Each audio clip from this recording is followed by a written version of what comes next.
खातिन हज़रात, अख्तर अब्बास का सलाम पहुँचे। जो लोग धरती से जुड़े हुए होते हैं उनकी कुछ खूबियाँ बाकी लोगों से बहुत नुमायाँ होती हैं। लाइक हमारे यहाँ जो लोग होशियारपुर से आए, जलंधर से आए, लुधियाना से आए, ये सारे वो लोग थे जो सन ऑफ द सॉइल थे, काश्तकारी करते थे, वहाँ सदियों से पुरखों से रहते थे।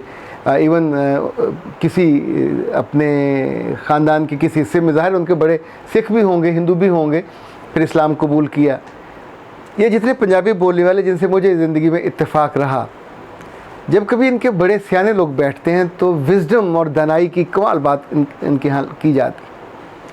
पंजाबी में जितने भी अखान हैं, जब मुहावरे हैं, उनके बारे में कहा जाता है कि 100 साल लगें उसमें वो तपे तो उसकी सच्चाई इतनी होती है कि फिर उस पे जाके यकीन बनता है और वो एक कहान बनता है। जैसे वो जुमला कहा जाता है, मजन या मजा पहना। अब ये कहने को तो बड़ी आसान सी बात है, लेकिन एक जैसे लोग, एक जैसे शौक़ वाले, एक जैसे जिन्स वाले, एक जैसे रंग वाले, वो एक ही तरह सोचेंगे, एक ही तरह जिएंगे। यहाँ मैंने बचपन से सुना कि अगर दादा गुनाह करे तो उसके बच्चों को भुगतना पड़ता है। इसीलिए पूरे पंजाब में, और ख़ास तौर पे जो लोग देही पंजाब से ताल्लुक़ रखते हैं, जिनके घरों में बेटियां पैदा होती हैं, तो उस लम्हे दादे अपने बेटों को सिखाते हैं, बताते हैं, पढ़ाते हैं कि पुत हुण गुनाह नहीं जे करना, चूँकि जदू प्यो करेगा तो तीनों भुगतना पाएगा। इसीलिए आम तौर पे बेटियों के जो बाप होते हैं वो उस तरह की एलानिया गुनाह से और एलानिया दोस्तानों से और यारानों से बचते हैं ताकि उनसे वो गुनाह और गलती सरजद ना हो। इसी तौर पे हमने ये देखा कि इन बड़े जो हैं वो आम तौर पे दूसरों की बेटियों के बारे में जुमले कसने से अपने आप को रोकते हैं। यहाँ हमेशा सी इस रहतल में ये रहा रिवाज कि किसी एक गांव से ब्याही हुई लड़की जब दूसरे गांव में जाती है तो वो सबकी बहू होती, और इवन जो वो पूरा गांव उसका पेका होता है, और वो जो लोग हैं वो सारे ससुराली होते हैं। उनकी आमद पे उनकी खिदमत, उनका ख्याल करना, ये सब बड़ा माना जाता है।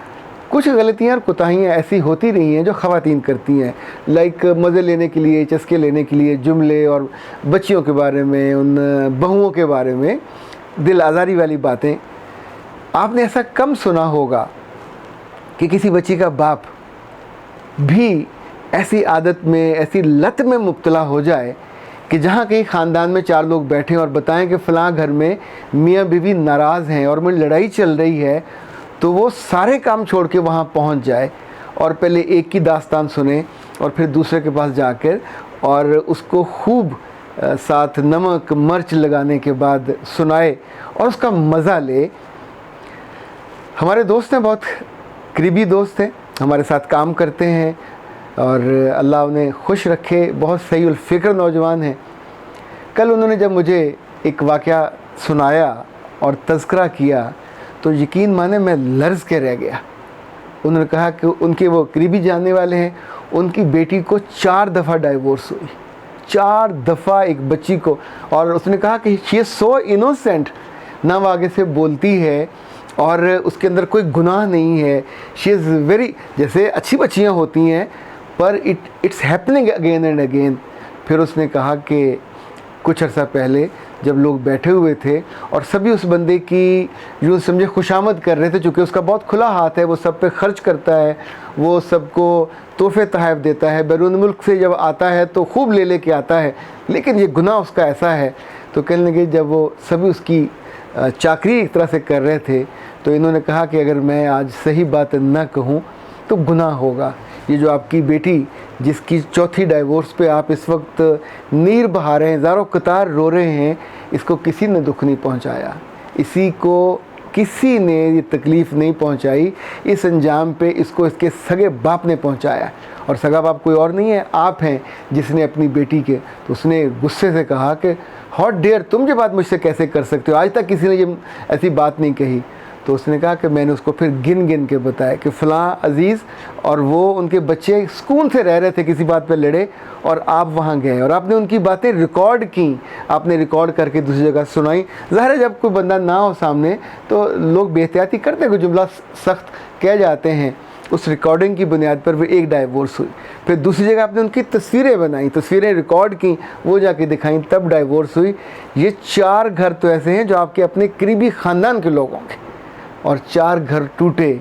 और ख़ातिन हज़रात, आप जानते हैं कि दुनिया में बड़े बड़े गुनाह हैं, पर अल्लाह के रसूल ने कहा सल्लल्लाहु अलैहि वसल्लम ने कि ये बहुत बड़ा गुनाह है, और शैतान को सबसे ज़्यादा पसंद है कि किसी का हंसता बसता घर उजाड़ दिया जाए, दिलों में नफ़रत के बीज बो दिए जाएं, और झूठे और या वो जो लगाई बुझाई करने की जो आदत होती है, आप सोचें कि खुदा न खासा ये किसी मर्द में हो या किसी औरत में हो, ये ऐसा ज़ालिमाना अमल है, और ऐसा क्या कहना चाहिए, मैं तो उसे जाहिलाना कहूँगा कि आप अपने मज़ा और चस्का लेने के लिए किसी की ज़िंदगी बर्बाद कर देते।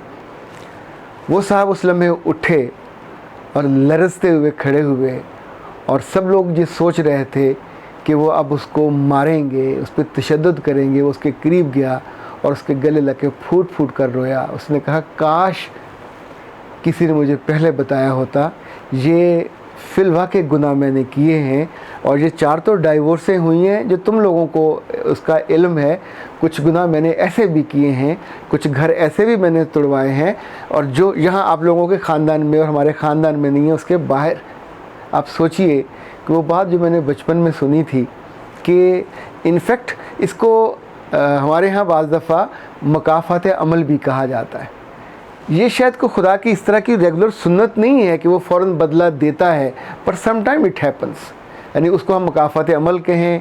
अल्लाह आम तौर पे तो ज़िंदगी मुकम्मल होने के बाद ही सज़ा देता है, लेकिन शायद मुझे लगता है कहीं कोई जुर्म बढ़ जाए, उसकी तासीर बढ़ जाए, उसके जो मुतासरीन हैं वो बढ़ जाए, तो कुदरत, क्योंकि लॉ जो खुदा है, लॉ मेकिंग अथॉरिटी है, वो लॉ ब्रेकिंग अथॉरिटी भी हो सकता है, जिसने उम्र मुकम्मल होने के बाद सज़ा देनी है और तब जज़ा और सज़ा करनी है। तो वो ज़िंदगी में कभी जब बहुत उसका दिल दुखे और उसे लगे कि इस आदमी ने मेरी मखलूक को और उनके बच्चों को बहुत तकलीफ़ पहुंचाई है, तो उसे किसी वक्त भी ख्याल आ सकता है और उसकी वो सज़ा दे सकता है। पर ऐसी सज़ा अल्लाह माफ़ करे जब अपने ही बच्चों को इबरत का निशान बना दे। बेचैनी और किस दुख से वो बेचारी गुज़रती होगी, और जहाँ ये तो एक डाइवोर्स हो जाए तो अल्लाह माफ़ करे दोबारा मौका नहीं मिलता, ज़िंदगी नॉर्मल शुरू नहीं होती। उस बेचारी पे तो 4 दफ़ा ऐसा हुआ। अल्लाह करे उसकी ज़िंदगी नॉर्मल शुरू हो, और अल्लाह उसके बाप को माफ़ करे और उसको भी। लेकिन ये जो वाक़यात होते हैं, ये जो जैसे खांसी आती है तो खांसी ख़ुद तो बीमारी नहीं है, किसी बीमारी का सिम्टम होता है। इसी तरह जो बुखार है, ये भी किसी बीमारी का सिम्टम होता है, बीमारी कहीं जिस्म में होती है। ये जो नाखुशी इंसान दूसरों को बांटता है, ये भी सिम्टम है। अंदर से वो कितनी दुखी उजड़ी हुई रूह खुद होगा जो किसी को सुखी रहने नहीं देता। उसे दुआ करनी चाहिए अल्लाह से कि अल्लाह उसकी रूह का इत्मीनान बढ़ाए, उसके अंदर को सुख उतारे, ताकि अपने लिए वो जितनी बद्दुआएं जमा करता है, अपने लिए जितने वो दुख जमा करता है, अपने लिए जितने वो कमेंट्स जमा करता है। हाँ, मुझे उसी बात का जो अगला हिस्सा था, उसने वहाँ उस नौजवान ने उसको ये भी कहा कि आप इन सब लोगों पे इतना पैसा खर्च करते हैं, इनको तोहफे तहफ़ देते हैं, इनकी ज़ुबानें बंद करते हैं, शादी ब्याहों पे लाखों उड़ाते हैं ताकि आपका नाम हो, पर जब आप चले जाते हैं तो शायद आपको इल्म ना हो कि इनमें से कोई भी आपका नाम लेके नहीं बुलाता। सब आपको हरामी कहते हैं, कि वो हरामी जो घर तोड़ता है, वो हरामी जो दिल तोड़ता है, वो हरामी जो लोगों को चैन से रहने नहीं देता। ये एक ऐसा लफ्ज़ है जो आपकी पहचान बन के आपके माथे पे लिखा गया है। ऐसी बुरी पहचान खुदा किसी को ना दे, और अगर खुदा न खासा किसी के साथ जुड़ी हुई हो तो मेरा रब उसको ज़िंदगी में ही इस्लाह करने का मौका दे, ताकि उसके शर की वजह से लोगों के घर ना उजड़ें, लोगों के दिल ना टूटें, लोगों की ज़िंदगियां बर्बाद ना हों, और एंड ऑफ द डे अपने ही बच्चे उस अज़ाब को सह कर अपनी ज़िंदगियों को ख्वार कर बैठे। मेरा रब आप पे, मुझ पे, हम सब पे राज़ी हो, हमको आसानियाँ दे, और हमें लोगों की دکھ کا باعث نہ بننے دے, ان کے سکھ میں بڑھاوا کرنے والا, اضافہ کرنے والا بنائے. اختر عباس کو اجازت دیجیے. السلام علیکم.